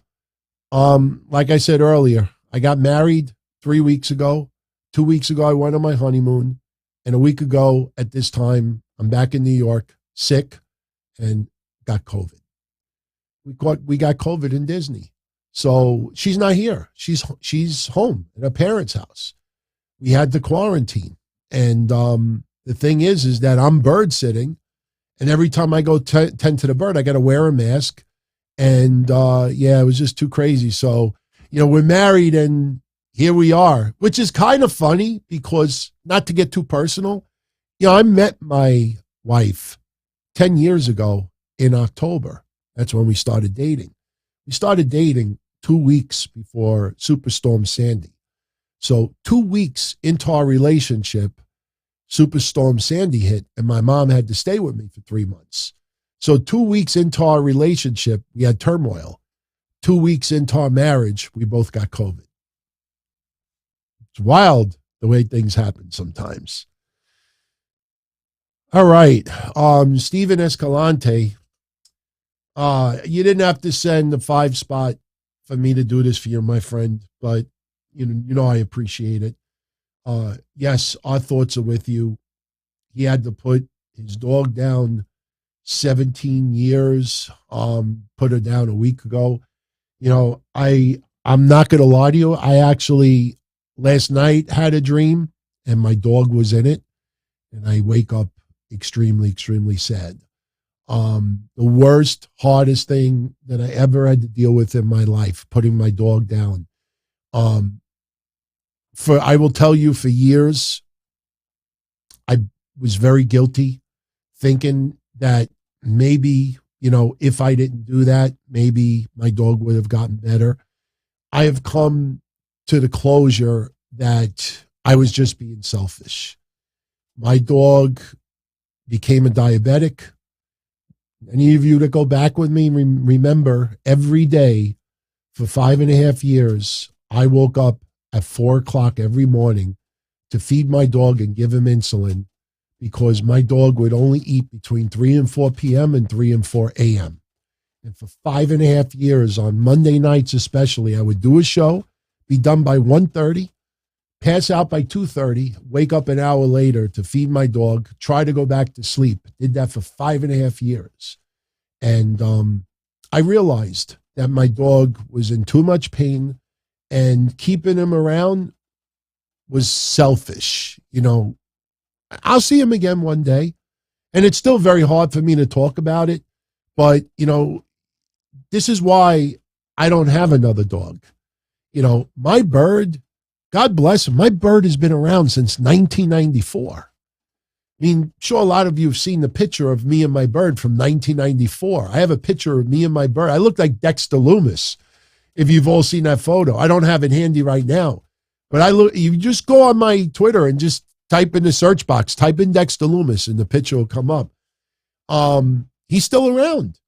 But, at his age right now, I have kind of prepared myself that a year from now, he may not be here anymore. And when you get a pet, especially a dog or a cat, you have to understand that their lifespan is short. Some dogs, it's 10, 12 years. Some dogs, it's 15 to 20 years. So, you have to be prepared that one day we're all going to face this. We're going to face it with our loved ones. We're going to face it with our friends, relatives. It's something that you have to do. For some people, when they have to put down a pet, they will go out and get another pet and give their love to another animal, give them a good home. Me, I just couldn't go through it again. That's just me. My wife has 3 Yorkies. So when she officially moves in here, I'm going to have at least 2 Yorkies here. So I'm going to have dogs here all the time. It's going to be kind of like awkward for me because I put all my love on my dog and that's it. I'm not nasty to other dogs, but my dog, after that, I was like, that's it. My heart is closed. But my point is, the best thing you could do is look back and realize you gave that dog a great life for most of those 17 years, if not all of them. And, you go back and you think about that and you did good. You did good. That's best thing that I could say. I know for all the years that my dog was here, even though he had a very, very rough final 6 years, I did everything that I could to make it as easy as it possibly could for him. And, it hurts. It hurts. But, I also realize now my dog right now would be 23? You know what I mean? So I would have had to have dealt with this anyway. But that goes out to all of you out there. You have a pet, you got to understand that this day comes. Just give your pet a good life. This way, when that day comes, that dog, cat, whatever type of animal it is, fish, you could turn around and say, you know what? That son of a bitch wouldn't have had a better life anywhere else. Give that animal the best life it can give you. And, you could look back and know you did good. So, is it weird saying wife? Yes, it is. I still say fiance. I'm in the habit of it. But it's still weird. I didn't think I would ever get married again. A lot of you know, I got married in 99 and I got it annulled a couple of months later. I ended up marrying a psycho. It's the truth. And I got that shit annulled. Paid a lot of money to the church, but I got that shit annulled. So I will show more pictures, more video of what went down soon. It's just right now I got to get over this COVID stuff. So anyway, we're hitting the 2-hour mark. I want to get out of here. Hit that thumbs up. Let me see 200 likes within the next 60 seconds. That would make me feel good. And if you have a comment, post it. And as soon as this disconnects, post the Google link for Gandhi Ria Akbar. I will acknowledge you in the comment section. First person that does it gets a shirt. And join me tomorrow night after Raw, 11:05 p.m. Good night. As far back as I can remember, I always wanted to be a podcaster. For me to live any other way was nuts. To me, those goody-good people who worked shitty jobs for bum paychecks and took the subway to work every day and worried about their bills were dead. I mean, they were suckers. They had no balls. If I wanted something, I just took it. I ran everything. I paid the bills. I paid the host. I even paid the masked maniac. Everybody had their hands out. Everything was for the taking. We always called each other good fellas. You would always hear from somebody. You're gonna like Don Tony. He's all right. He's a good fella. He's one of us. But if you're part of my crew, nobody ever tells you they're gonna get rid of you. It doesn't happen that way. There weren't any arguments or curses like in the movies. See, your haters come with smiles. They come as your friends, the people who've claimed they care the most for your life. And now that's all over. And that's the best part. Today everything is different. There's lots of action. I don't have to wait around for everything like everyone else. Oh, I didn't get the vaccine? Fuck you, vaccine me. Oh, your delivery guy has COVID? Fuck you, feed me. Right after I moved here, I ordered egg noodles and ketchup, and I got spaghetti with meat sauce. I'm no longer an average nobody, while they get to live the rest of their lives like a bunch of schnooks.